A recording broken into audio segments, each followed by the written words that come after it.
Welcome to Cedar Club, Quincy's favorite local bar. A friendly corner bar with a laid-back atmosphere and affordable drinks. It's the perfect spot for a great time. With entertainment galore, including shuffleboard, golden tee, pool, foosball, and winning gaming machines. Cedar Club's latest edition is the best spot to catch your favorite game. Great drinks, great friends, and great times. Cedar Club, 20th and Cedar in Quincy.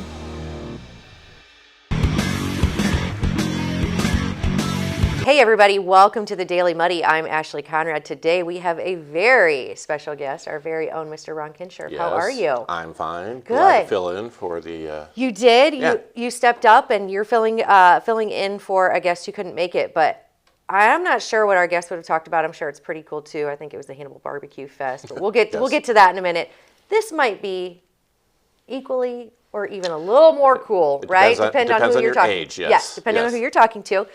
So, Mr. Kinscherf, can you give me a background of, because I think previously you were an IT consultant, is that right? 35 years I was an IT sales consultant, and then I quit with no real direction or idea what I was going to do.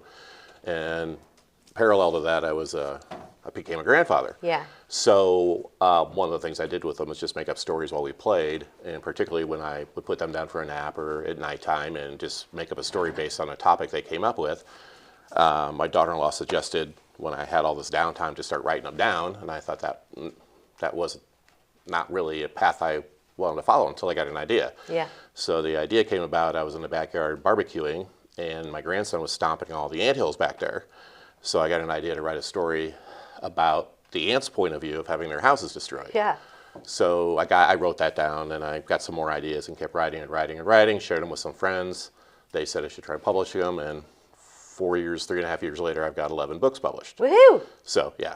So it turns out that not something that maybe you had in your long-term plan. Not at all. But it's worked out pretty well.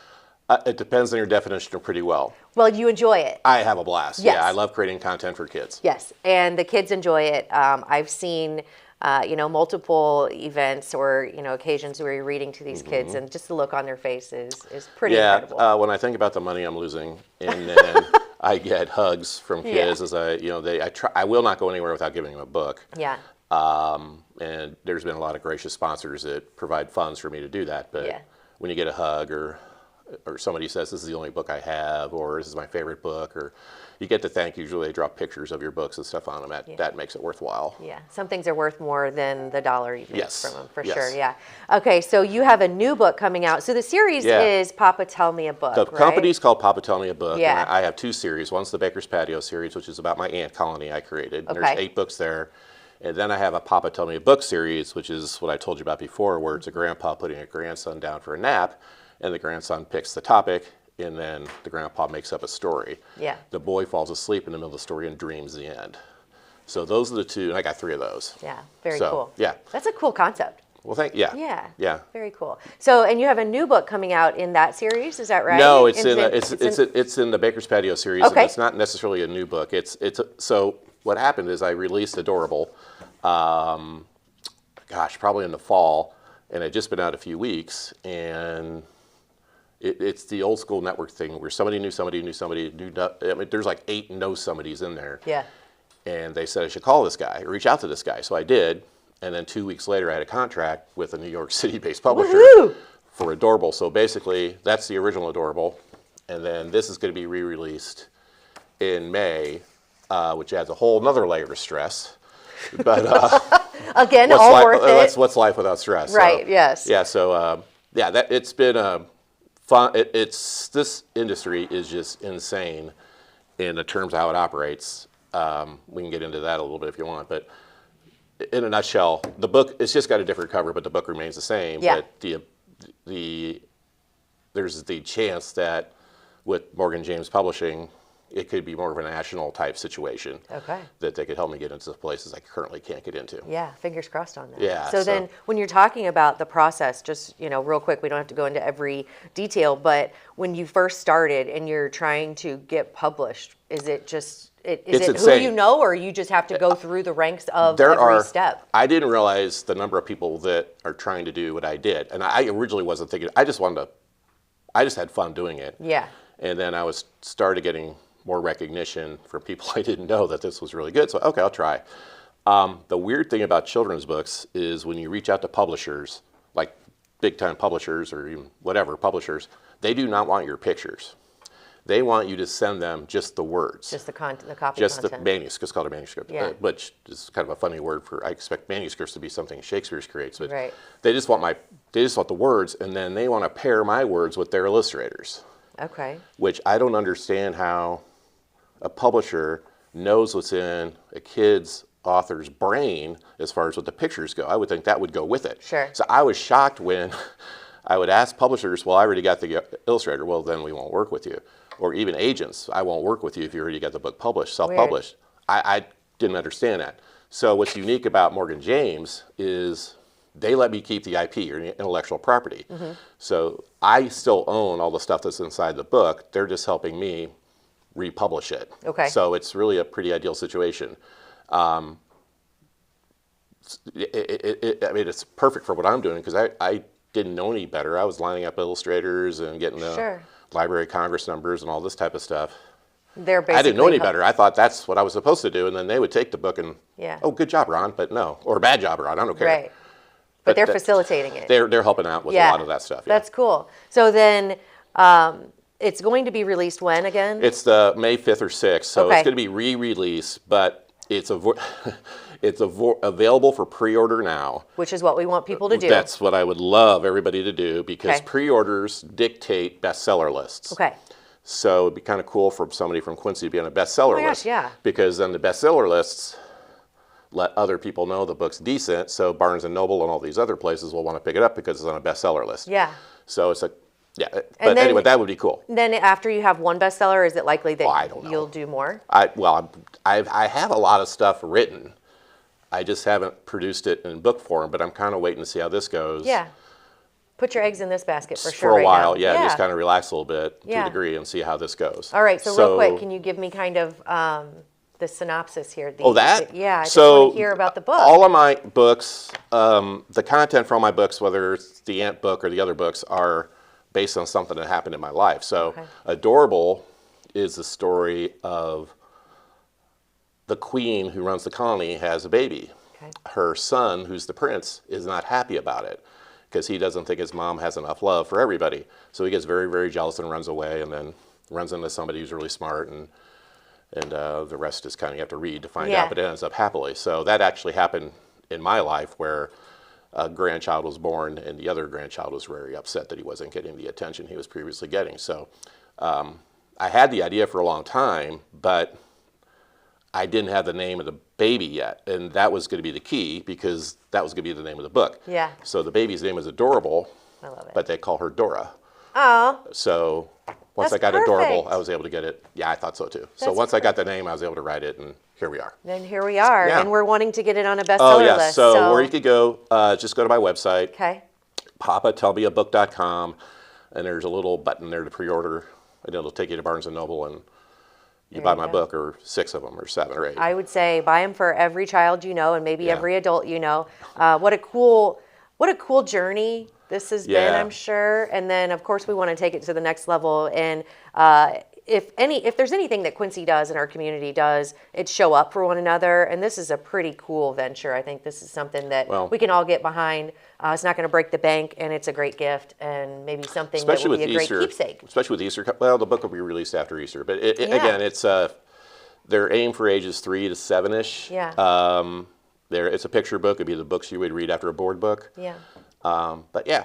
I love it. We'll see how it goes. Yeah, and even if you don't have kids, this is going to be something. Maybe we can have Mr. Kinscherf sign it, and then you're going to be famous. I would be more than happy if they want to bring it down here. I'll figure out a way to hook up with them. Yeah. I love it. Yeah. Well, okay, so there you have it. Go to papatellmeabook.com. Right on the front page, there's a button. Pre-order. Off we go. Pre-order because we want to get this on the bestseller list. Yeah. If you have any questions, reach out to us here at Muddy River News. And if you want it signed after you get it, reach out. I'll be more than we can figure that out. I love it. Congratulations. Well, thank you. Good luck on everything. I'll definitely buy a few copies. I think this is incredible. Cool. Thanks. Thank you. Appreciate it.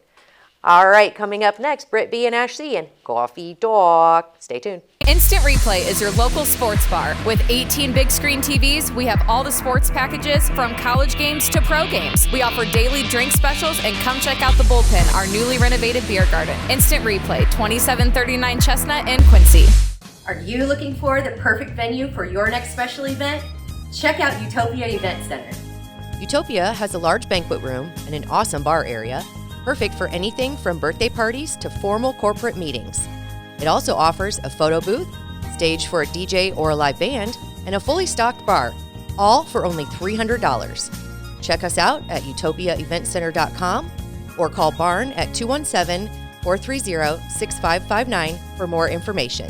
Utopia Event Center, 900 North 12th Street in Quincy. Welcome out to Kelly's on Broadway tonight. We're drinking cold beer and it feels so right. I'll meet you out on Broadway underneath Shamrock Light. We're gonna have a good time on the patio tonight. There's a party down at Kelly's on Broadway tonight. We're drinking cold beer on a champagne night. We're feeling all alone and you got no place to go. So come down here and drink a beer on Kelly's patio. Kelly's a fun place to eat and drink. 2902 Broadway. The Tower, a great place to meet and eat. But did you know the Tower has one of the finest drink selections in our area? Along with its incredible Mexican menu, the Tower specializes in tequilas for every taste. Names like Patron, Cabo Wabo, and Hornitos. And don't forget the margaritas. On Mondays and Tuesdays, stop by and pick up a single topping pizza and get Tower margaritas to go. Enjoy the Tower at home or in our dining room, bar area, or the Tower's signature climate-controlled porch. The Tower Pizza and Mexican in Quincy. Welcome to the Abbey, a Quincy tradition. With 6 big screens, a new larger kitchen, and now more seating capacity, the Abbey is the place to be before, during, and after the big game.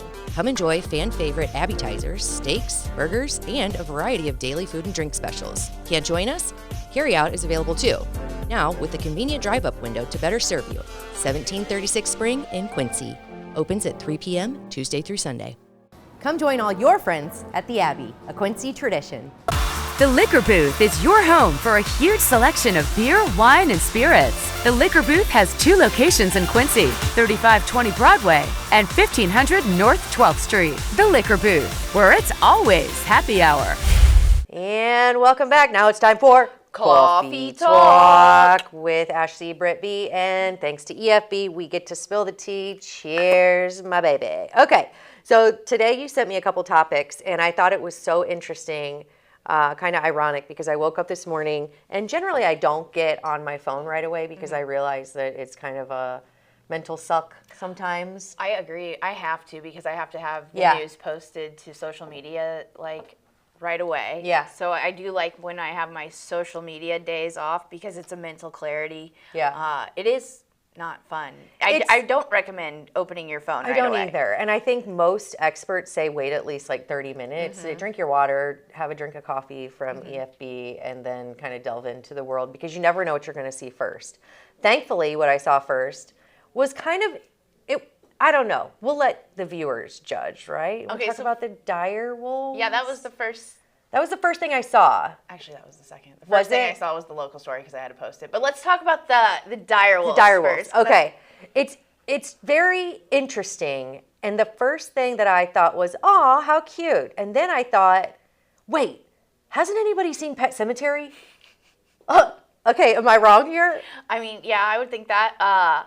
I immediately was confused. I was like, is this satire or are they making a movie or like, is this I wasn't for sure real? if it was real, but it turns out that it is. Yeah, so they recreated from bones. I think it was from teeth and maybe fractures of a skull.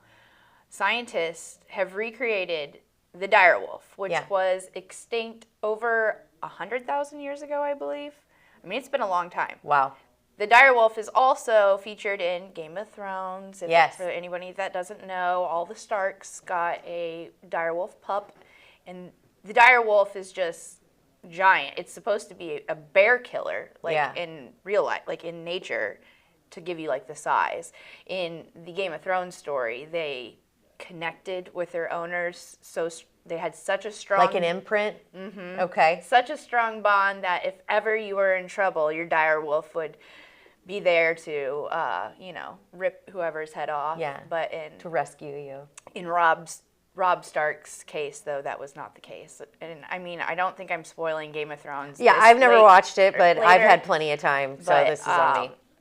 The direwolf, his poor direwolf died, and he died. And their enemies meshed them as one and pranced them around and said, "Long live the King of the North." So, oh, well, that's not good news. No. But the good news is, yeah, they I don't know if this is it good news? See, this is where I'm really torn. Direwolf pups are super cute. So cute. But here's what so when I was reading, and I read a couple of different articles, they were like, well, it may not be an exact replica of the gene of the direwolf, but if it looks like a duck, quacks like a duck, and acts like a duck, then it's a duck, is basically what they were saying. So is it more for optics if one, it begs the question, is this a good idea to replicate something that's extinct? Why did they go extinct? That would be my number one question. Food source?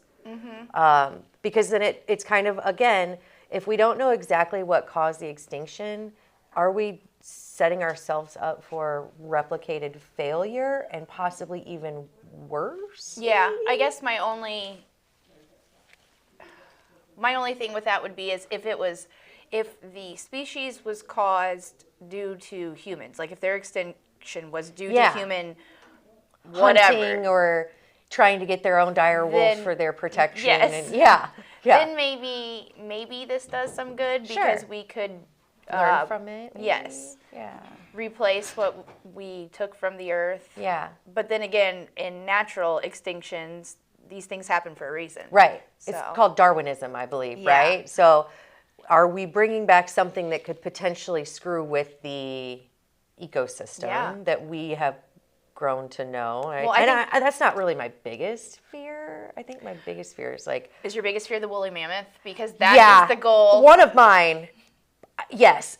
Do I think woolly mammoths need to be That's the goal of these scientists, though. It was the same company that has promised to bring back the woolly mammoth by the year 2028. Yeah, which is just around the corner, folks. So be prepared. Maybe we'll see one of those in the St. Louis Zoo. Can you even contain a woolly mammoth? I don't think we know enough about the woolly mammoth to be bringing that bad mamma jamma back, is all I'm saying, because, listen, it's almost like robots. We don't know enough about these species, or maybe I just don't because I'm no scientist, but I don't even think scientists know enough about it to bring something back. Also, the implications of what this does as a whole, should we be messing with something that, if you ask a lot of people, I mean, extinction happens for a reason. Now, if it is human, if it is caused by humans, then that's kind of a different story, but... Yeah, crazy. Woolly mammoth's got to be real hungry. Are they going to eat all the things? Are they going to eat me? I don't know. Are they meat eaters? I don't know. I don't know either. Yeah, see, this is what I'm talking about. I don't even know. But yeah, it brings me back to my, have you never seen Pet Sematary? Because one of the questions about the direwolf was, since it's not exactly replicating the gene, are we bringing something back to existence that could potentially be harmful? Very, what's the word I'm looking for? Harmful to our mean, for lack of a better term, but very aggressive and attacking different things, and who knows what they're, I mean, I think all wild animals are unpredictable. Yeah, especially wolves. I didn't think about that. But what if they're superhuman now that they've been, super wolfy? Yeah. I don't know what I'm trying to get at, but you know what I'm saying? As a scientist, I'm looking to bring back this because this is how a direwolf acted. But I didn't replicate the gene 100%. So now I have a Hulk direwolf, which we're not prepared for. No. You know what I mean? Yeah. And also, talking about the woolly mammoth, they said they did a woolly mouse just to see if they could, I guess. Oh. I don't know what that would do. Now I kind of want one. But we'll see. I don't like the just to see if they could. I do think like that's what the thing is. I know. I like so bringing it to everything happens for a reason, or things happen for a reason. Yeah. Bringing it back locally. The other thing that we saw in the news, I guess the most I don't want to say exciting, but it's the most talked about right now, I think. Yeah. Was the fact that at City Council, a couple, they were told basically that you have to tear down this garage that you just built because it was not zoned properly. Like, there's zoning. Yeah. Zoning is for a reason, and this did not fit the zoning, and they kind of did it without permission, but with permission. So they went through, as far as I understand, and I could be wrong on this as well, but they went through the appropriate channels to get the permit. They knew what they had to, they knew how they had to build it and where to fall in line with the zoning, the ordinance, right? Yes. So they knew that they had to build it 25 feet off the street, right? Because it's in a cul-de-sac. I don't know exactly the feet. I believe it's like 25-ish feet off of the curb, because it's in a cul-de-sac in a neighborhood. And what happened was somebody went out to do kind of some inspections, and it was too early in the process to really tell where things were going to get built. So they just didn't go back. And then the garage, and I don't know who built it or if they knew what the process was or what they were doing or what, but it was built 15 feet closer to the curb than it should have been. And again, these could all be wrong numbers. This is what I gathered. Yeah. So basically, in essence, it was 10 feet off the curb when it was built, which violates the ordinance, the zoning ordinance. So now they're being they're being told that they have to tear this garage down. And it's at their expense. Yes. So when they did receive their permit, apparently it does say on the permit that you need to contact the city planning when you decide to actually start building. And did they do that? No. Okay. But Ding against the homeowner.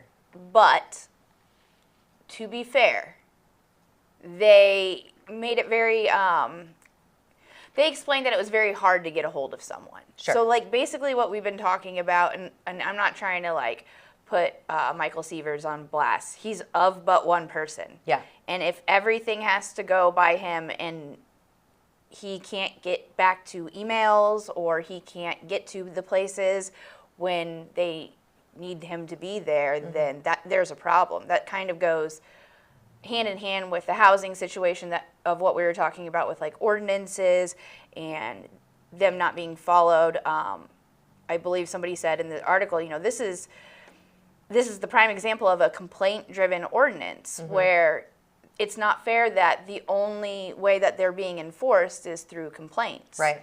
I know firsthand, I've experienced and I've heard many people try to get a hold of Michael Sievers for, via email, because they were told through city government, that's the person that you need to talk to for whatever it is. If you're building a fence, if you're building a shed, if you're building a garage, right. Everything has to go through this person. And if they're hard to get a hold of, yeah, I think it's kind of human nature sometimes to projects ask for go ahead and do, and then ask for forgiveness. Yeah, because there are timelines, and if you're building a garage, or let's say you're building a shop for your business or something, there are timelines that have to be, they're pretty important. So yeah, if he can't respond in a timely manner, that's probably a ding against the city, not necessarily him. Yes. Now, I don't know if it's just his That's lack what I was of... saying. I'm not trying to... Yeah. But maybe it is maybe there's too much for just one person. Right. He is the head, I believe, of, like, the city code enforcers too. Okay. So, again, we've talked about this. There are only 3. And, with the Q-Ryle situation and, for example, any kind of complaint-driven ordinance, maybe that's not enough. Right. But then it does fall on the supervisor to raise his hand and say, hey, I need help here, which I'm not saying that he hasn't done. I don't know that for a fact. But I think, it goes back to the complaint-driven enforcement, which in my mind, yes, do I believe that zoning ordinances and zoning, I do believe that it's important. Yeah. Do I think that this case, unless it affects the integrity of the neighborhood or the integrity of the property or... I don't know. Does it need to be torn down at the owner's expense, or can we say this is a learning experience? We need to use this as a story of caution moving forward, use it as an example to, hey, this is what should have happened had we followed all of these things? Or does that then say, well, you didn't enforce it here? Yeah. What, so it's kind of a sticky situation. But then, I don't know. I mean, I could see this. It just seems like such a waste of resources right now. Yeah, I would think, especially in times like this, I would like to know, like we said, everything happens for a reason. That zoning was there for the reason.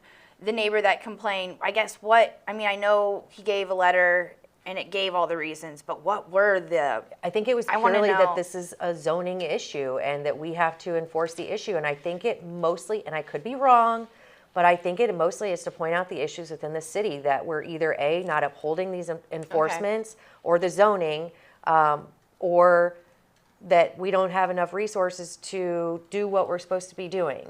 And both are great points. Do I think that it should affect a homeowner who I believe did most of what they could do to do this the right way, and it ended up being some feet off? I don't know. I don't know that it should cost them that much. No, I don't think so either. And I would say, even though the neighbor said, I want to, I like this neighbor. I don't want any qualms. Well, what do you think is going to happen when you ask somebody to take down something like If I found out that my neighbor was basically the reason behind me having to tear down something that I just spent a bunch of money on, so I had to move it 10 feet, believe me, you're getting egged and toilet papered. Why did the neighbor wait until the last minute, too? It's not like this garage just went up overnight. Right. Like also, you can same see thing with the city. You can see the foundation being poured. Yes. Same thing with the city. That went by, I guess, to check on it, and they said, some dirt was moved, some gravel was moved. Yeah. Put it on your calendar. That garage didn't go up overnight. Right. Like none of this happened overnight. If I had to take it down, if I was the person that had to take it down and I had to reconstruct it, I would slowly take that down very loudly. Yeah. Who wants this construction, right? No. Even having it go, as the neighbor, it's like, man, yeah. That construction was pretty loud, and it didn't go up overnight. That was a while of, loud banging and just, I don't know, even when construction's near you, I think people get kind of irritable for whatever reason, even if it's a good thing sometimes. It's disrupting your zone. Yes, 100%. So. Well, and it's really unfortunate that the squeaky wheel tends to be the only one who gets the attention here, whether that's good, bad, or ugly.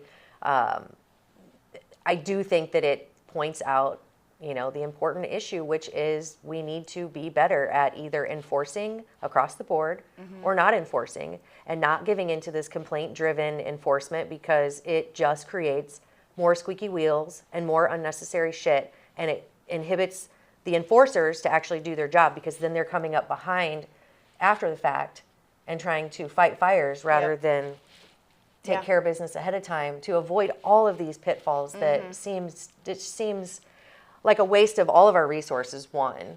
And two, this poor neighbor, their relationship is shot. Yeah. And then the guy who has to tear down and reconstruct his garage, I'd be like, oh my God, what a nightmare. Yeah. Yeah. Well, hopefully this is a lesson to everyone who's getting ready to build. Go through their proper channels, get the appropriate permits, get the A-OK. Make sure that your neighbors are A-OK with you. And if you can't get those, or if those don't come easily, be louder. Be the squeakier wheel. Or also email us too. We kind of want to hear that. Yeah. I would love to hear if this is a normal, regular issue. Yeah. Like I said, I've heard about it in the past. But if we got a lot of people that said whatever, then maybe we could address the real problem at hand. Yeah. And maybe once the new mayor comes in and she does like the tracking things for the potholes and what. Maybe we can have a tracking thing for all these enforcing issues that may or may not be happening. Yeah, so nothing gets slipped through, or you missed that email or whatever. And if we're going to use gene replication and we need it, maybe we should gene replicate some of these enforcers. Just bringing it back home, bringing it full circle there. And maybe they would be, stronger and if they had dire wolves? I don't know. Well, they could have dire wolves. I would not go against them. Or, Yeah. I would follow every ordinance rule if you had your dire wolf. If you had a dire wolf come to my house. Yeah. That's hilarious. Good luck. Well, hey, I think that was a fantastic coffee talk. Yeah, I don't know same. what everybody else would think, but hey, it gave us a chance to get here on our platform, talk about dire wolves, Game of Thrones, and the enforcements that may or may not be happening in Q-Town and beyond. Yes. Right? Thank you so much, Brittany, for always bringing you. the great topics. It's so fun to sit here and talk to you. Thank you, EFB. Yes. And to our local government. Yes. For always giving us news to We dish. definitely are never short on anything to talk about as far as our local government or our neighbors. Yeah. So thank you all for that, and we hope you enjoy it as much as we enjoy talking about it. Thank you, EFB, for letting us do this, letting us spill the coffee and the tea on Coffee Talk. Cheers. Cheers. To the King of the North. Yeah.